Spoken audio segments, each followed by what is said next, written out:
હની ટ્રેપના ગુનામાં શિનોર પોલીસે મોટી કાર્યવાહી કરી છે. ગેરકાયદે કમાયેલી આવકમાંથી ખરીદાયેલી મિલકત જપ્ત કરવાનો શિનોર કોર્ટનો મહત્વપૂર્ણ અને ઐતિહાસિક હુકમ સામે આવ્યો છે.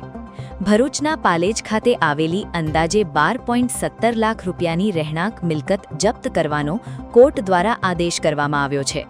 હની ટ્રેપના કેસમાં ફરિયાદી પાસેથી ₹75.75 લાખ પડાવ્યાનો આરોપી આશિક હુસેન ઉર્ફે તલાટી સિકંદર ખાન પઠાણ સામે હતો.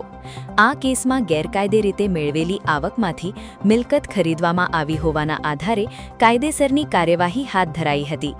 4 ઓગસ્ટ 2026ના રોજ શિનોર કોર્ટના હુકમ બાદ મિલકત જપ્ત કરવાની કાર્યવાહી હાથ ધરાઈ છે. ગુજરાત સરકારની હની ટ્રેપ વિરોધી ઝુંબેશ અંતર્ગત વડોદરા ગ્રામ્ય પોલીસને આ મહત્વપૂર્ણ સફળતા મળી છે. પોલીસ અધિક્ષક સુશીલ અગ્રવાલના માર્ગદર્શન હેઠળ શિનોર પોલીસે હની ટ્રેપના આરોપીની ગેરકાયદે સંપત્તિ સામે પણ કાયદાનો સકંજો કસ્યો છે. હવે માત્ર હની ટ્રેપનો ગુનો નહીં, ગેરકાયદે કમાણીથી ઊભી કરેલી સંપત્તિ પણ નિશાન પર. હસમુખ ઉર્ફે હરેશ રણછોડભાઈ પટેલ દ્વારા સાથે 75 લાખથી વધારેની ચીટિંગ અને હની ટ્રેપની ફરિયાદ શિનોર પોલીસ સ્ટેશનમાં નોંધાયેલી હતી. આ કેસની ઇન્વેસ્ટિગેશન દરમિયાન પોલીસ દ્વારા મલ્ટિપલ લોકોની અરેસ્ટ કરવામાં આવી હતી.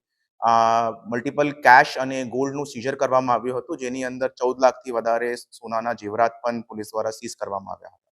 આ ક્રાઇમના મળેલ નાણાકીય પૈસાથી આરોપી દ્વારા ભરૂચ જિલ્લાના પાલેજ ની ખાતે એક ફ્લેટ ખરીદવામાં આવ્યું હતું. તે ફ્લેટને વડોદરા પોલીસ દ્વારા BNSSની 107 કલમ અનુસંધાનમાં જપ્તી કરવાનો હુકમ મેળવવામાં આવ્યો છે.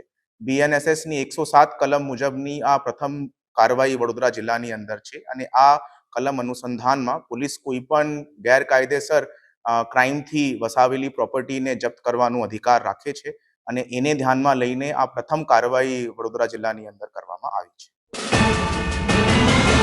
YouTube પર K&K મીડિયા નેટવર્કને સબસ્ક્રાઇબ કરો, Facebook અને Instagram પર ફોલો કરો અને દરેક પોસ્ટને લાઇક અને શેર કરવાનું ભૂલશો નહીં.